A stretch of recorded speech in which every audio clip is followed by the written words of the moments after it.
জুলাই ২০২৪ সাল। সারা দেশ জুড়ে উত্তাল ছাত্র জনতা। বৈষম্য বিরোধী আন্দোলনের ঢেউ এসে লাগে কক্সবাজারেও। এই সময় যখন অনেক গণমাধ্যম নীরব, তখন নির্ভীক কণ্ঠে সরব হয়ে ওঠে কক্সবাজারের মাল্টিমিডিয়া নিউজ পোর্টাল সিসিএন।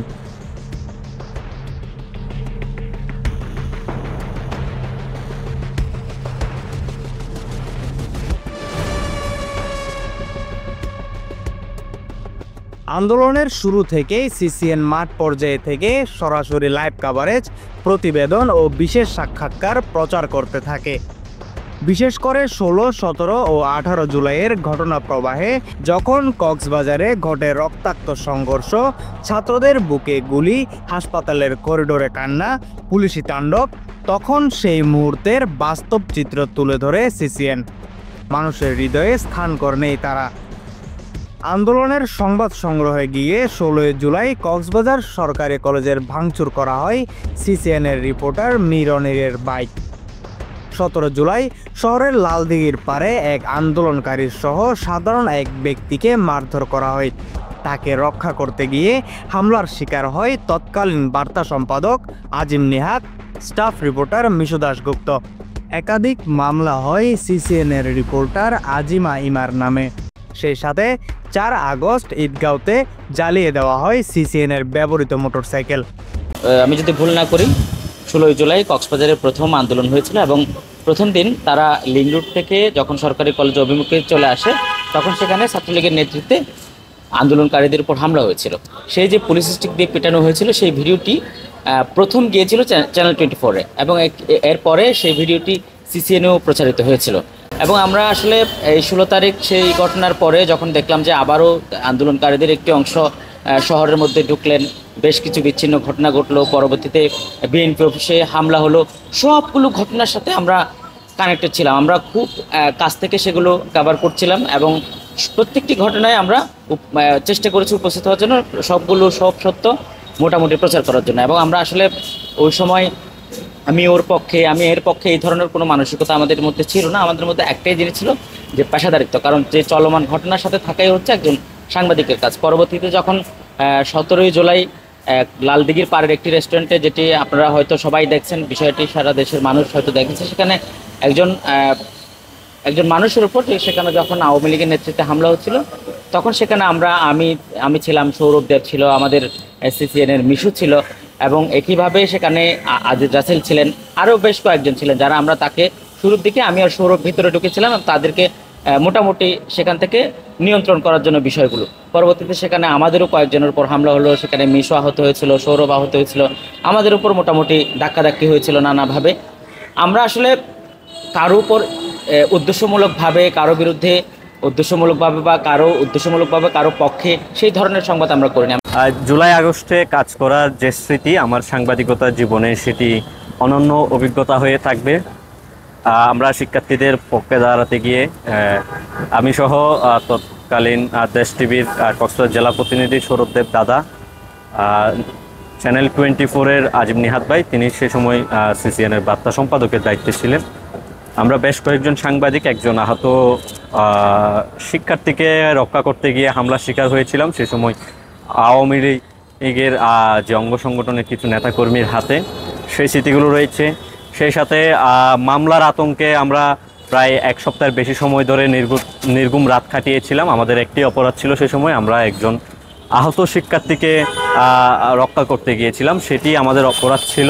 পুলিশি বাধা, ইন্টারনেট বিভ্রাট, হুমকি, কোনোটিই থামাতে পারেনি সিসিএনের সাংবাদিকদের। তারা মাঠে থেকে সংগ্রহ করেছেন ভিডিও, ছবি ও প্রতিবেদন, যা কেবল স্থানীয় নয়, জাতীয় পর্যায়েও আলোড়ন তোলে। তাদের রিপোর্ট ছড়িয়ে পড়ে সোশ্যাল মিডিয়ায়। ছাত্র আন্দোলনের পাশে দাঁড়ানোর সাহসিকতা ও তথ্যভিত্তিক প্রতিবেদন সিসিএনকে মানুষের কাছে আরও বিশ্বাসযোগ্য করে তোলে। 18 তারিখ সন্ধ্যার আগে 17 তারিখ আমরা যারা মাঠ পর্যায়ে কাজ করছিলাম, সাংবাদিকদের উপর একটা হামলা হয়েছিল, বড় একটা হামলা হয় এবং আমাদের কিছু সহকর্মীকে কিন্তু ছাত্রলীগের ছেলেরা, আওয়ামী লীগের অনেক পোলাপাইন কিন্তু হামলা করে, ভয়ঙ্করভাবে হামলা করে এবং আমাদেরকে আহত করে। মাঠে আমরা যারা কাজ করছিলাম তাদেরকে কিন্তু আহত করে।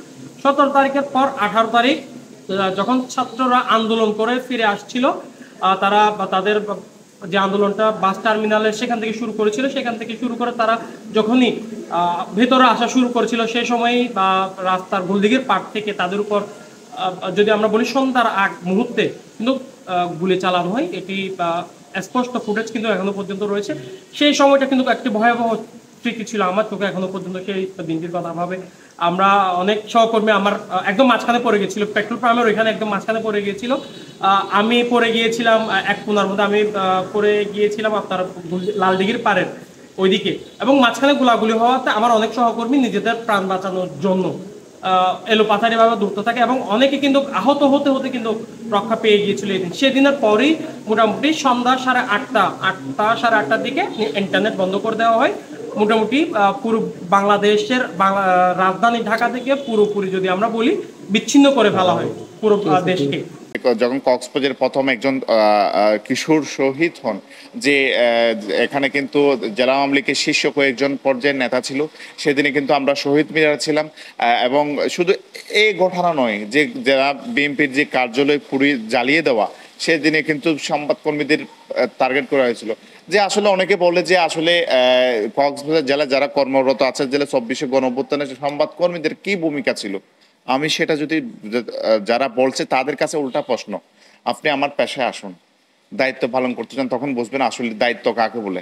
সবকিছু পর যারা মাঠে ছিল না, এখন কিন্তু দেখা যায় তারা কিন্তু সুবিধাগুলো বুক করছে।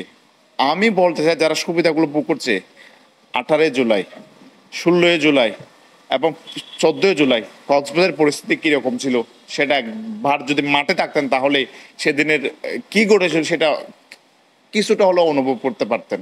আনুমানিক 7টা থেকে 8টার দিকে আনুমানিক আমরা দেখি চারিদিকে আলোগুলো বন্ধ হয়ে যায়। বন্ধ হওয়ার সাথে সাথে আমরা শুধু গুলির আওয়াজ আর ককটেলের আওয়াজ শুনতে পাই, এবং এর পরিপ্রেক্ষিতে আমরা যেই ককটেলের যেই ধোঁয়া, সেই ধোঁয়াটা কিন্তু আমাদের মুখের মধ্যে পড়ে, এবং মুখের মধ্যে পড়ার পরে আমাদের মুখও কিন্তু অনেকটা জ্বলার অবস্থা ছিল। আমরা তখন সেখান থেকে সরে গিয়ে আমরা দূরত্বের জায়গায় অবস্থান করি। সিসিএনের প্রধান নির্বাহী সম্পাদক দীপক শর্মা দীপু বলেন, বিভিন্ন সরকারি সংস্থার রক্তচক্ষু উপেক্ষা করে আন্দোলনের সঠিক সংবাদ পৌঁছে দিয়েছেন তারা। 2 আগস্টে আমাদের বেশি প্রতিবন্ধকের কারণ হচ্ছে তখন একটা উত্তেজনা মুহূর্ত ছিল। তখন সরকার একটা বিশেষ ভূমিকায় তারা রূপ নিয়েছে, যার কারণে সিসিএন যখন পরপর তাদের নিরপেক্ষতা নিউজগুলো করে যাচ্ছেন, তখন অনেক সময় দেখা গেছে এটা সরকারের বিরুদ্ধে যাচ্ছে নিউজগুলো। তখন আমি সিসিএনের নিউজের সিইও হিসাবে আমাকে বিভিন্ন সরকারি প্রতিষ্ঠান থেকে আমাকে নানাভাবে বাধা দেওয়া হয় এই ধরনের নিউজ না করার জন্য। তখন আমি তাদেরকে জানিয়েছি আমরা নিরপেক্ষ নিউজ আমরা করে যাব, সেটা যেভাবে হোক। তখন আমাকে বিভিন্ন দপ্তর থেকে বলা হয়েছে না, এইভাবে তো করা যায় না, আপনারা পক্ষপাতিত্ব করছেন। আমি বলছি আমরা কোনোভাবে পক্ষপাতিত্ব করছি না, যা ঘটছে তা দেখাচ্ছি। তারা চেয়েছিলেন আমাদেরকে দমিয়ে রাখার জন্য, সরকার যেন আমরা নিউজগুলো কভার করতে না পারি। শেষ পর্যন্ত আমরা যেটা খুব ভূমিকা নিয়েছি সেটা হচ্ছে আমাদের যারা সিসিএনের রিপোর্টার রয়েছেন, তারা যখন সত্য ঘটনা উদ্ঘাটন করছেন তখন তাদের উপরও ব্যবহার হয়ে গেছেন। তখন আমরা শেষের দিকে আমরা যেটা ভূমিকা রেখেছি সেটা হচ্ছে আমরা নিজেরা রিপোর্টার ভূমিকা না রাখলেও আমরা কিন্তু সরাসরি যে বিষয়গুলো ঘটে যাচ্ছে সেগুলো আমরা ধরেছিলাম। আমরা আমাদের লাইভে আমরা দেখে গেছি আমরা শেষ পর্যন্ত। যখন রাজপথ রক্তাক্ত, ক্যাম্পাসে আতঙ্ক, শহরের নীরবতা, তখনই বেঁচে ছিল কক্সবাজারের এক সাহসী মিডিয়া সিসিএন, যাদের ক্যামেরা, ঘাম, রক্ত আর সত্য ধরে রেখেছে ভবিষ্যৎ প্রজন্মের জন্য। জয়ন্ত জয়, সিসিএন।